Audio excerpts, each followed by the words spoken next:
Hello， 大家好，這 2.6 版更新啊，乍看之下是個普普通通的小更新，但是各位使用治暈棍的朋友，有沒有感覺有什麼不同呢？好，讓我來告訴你改了什麼。先讓我們來看看以前 2.5 版的治暈棍，點滿電棍以及智力大師技能，每次都能觸發電擊，控場能力真的超強。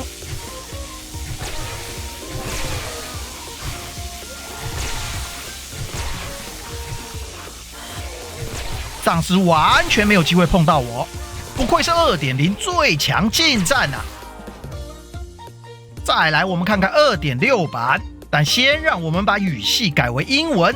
接下來來看智力大師技能，最後一個智力大師技能已經被改成電傷害增加300%啦。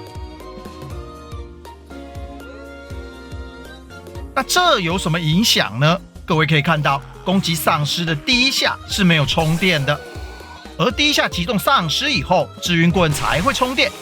第二下攻擊則會觸發電擊特效，就像這樣，一次普通攻擊，一次帶電攻擊，不停循環。在這個改動之下，面對大量喪屍時，控場能力會下降很多。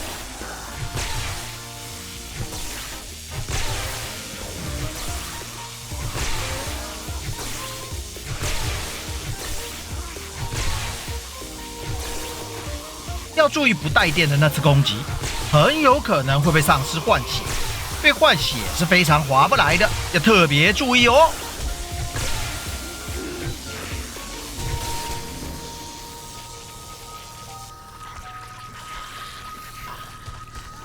那針對這個改動啊，我們有沒有對策呢？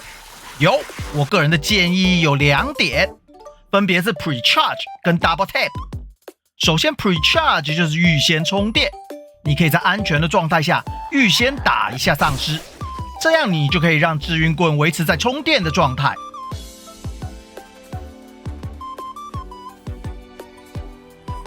這時你照常可以做任何事情，並且保留治暈棍的充電。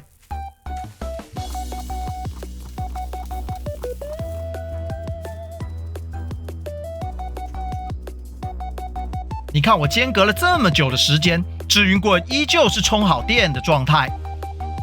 你把它拿出來打喪屍以外的東西都不會消耗掉電極，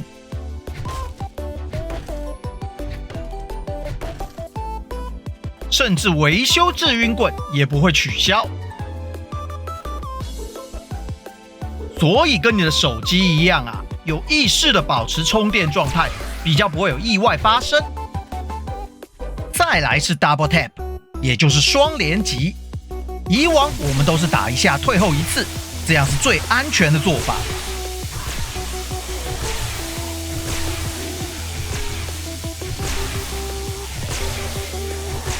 但現在我覺得要盡可能打2下再退。第一下讓喪屍觸電，趁喪屍觸電無法反擊的時候多打一下，讓治暈棍再次充電。如此2下循環，治暈棍會一直保持在充電狀態下接敵，安全度反而比打1下還高。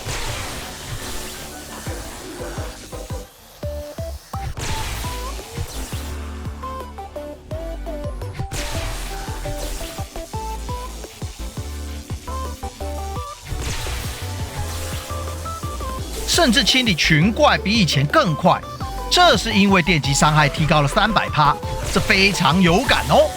可以說是以前呢是把怪拖死，現在則是直接把怪電死。這樣算起來啊，不能永遠滿電算是大 nerf， 但電擊傷害加300%算是個中 buff， 加減啊，2.6 版的治暈棍算是小 nerf。因此，治暈棍在我心中依舊是最強的近戰武器。再來也要提一下 2.6 更新，這隻突變喪屍也有改變。我們先看看 2.5 版的突變喪屍，攻擊模式大家都很熟悉了，它會在身體周圍散射輻射粘液，靠近就會中招。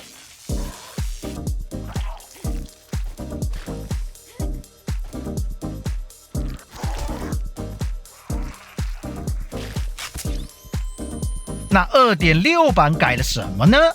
先看一般版的突變喪屍，各位有看出哪裡改變了嗎？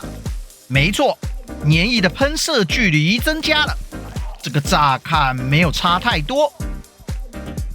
那讓我們看看輻射版的變異喪屍吧，這個噴射距離誇張吧？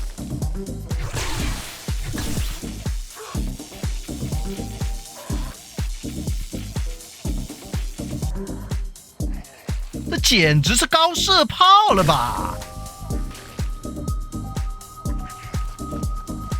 再看看煉獄突變喪屍，高射炮又遠又多。看來最強遠程喪屍要從警察改成突變喪屍了。我個人呢非常喜歡這個改動，讓遊戲有更多變數，這樣才好玩。再來，空瓶在 2.5 版時需要乾鍋才能製作，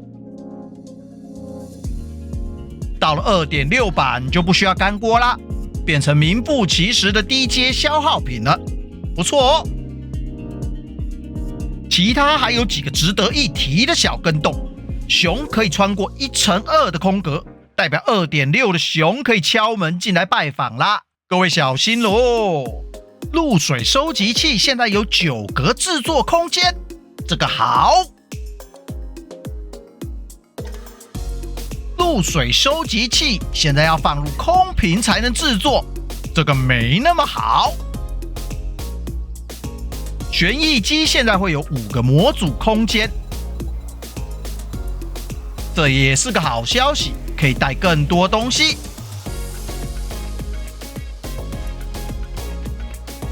好啦，以上就是這次 2.6 更新的主要變化。我個人認為啊，治暈棍的永遠滿電被改，其實是遲早的問題。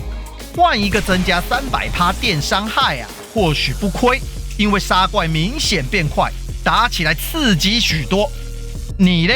你喜歡這次治暈棍的改動嗎？你覺得新版治暈棍有更好的使用方式嗎？歡迎留言告訴我，我也很想知道。好，那我們下次見，拜拜。